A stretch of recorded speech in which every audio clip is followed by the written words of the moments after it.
yaşarım sensiz. Sen yarım bir ivadım, yürekte senin adın. Gerçeksiz men sensiz, ne edip yaşarım sensiz. Gök asmana kepteri, bu aşkın depteri.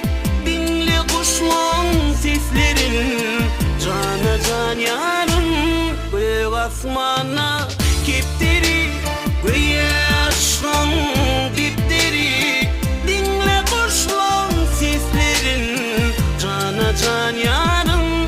Yanlan aydımım sana.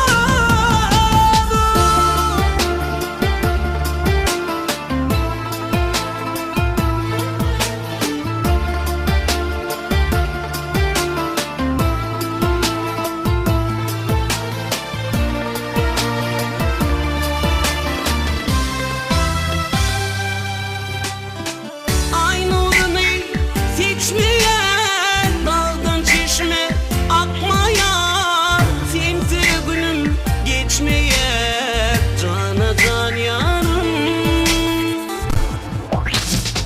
Ay nurunu seçmeyen dağdan çeşme akmayan, sensiz günüm geçmeyen, cana can yarım. Gök asmana kepteri, bu aşkın depteri. Dinle kuşların seslerin, cana can yarım. Gök asmana kepteri, bu aşkın depteri. Dinle kuşların seslerin, cana can yarım. Yanlan aydımım sana.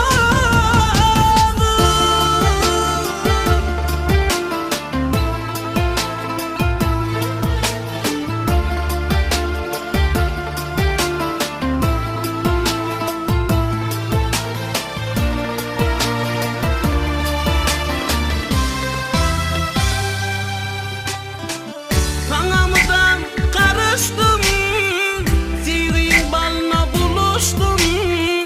Ikbal bilen görüştüm, cana can yarım.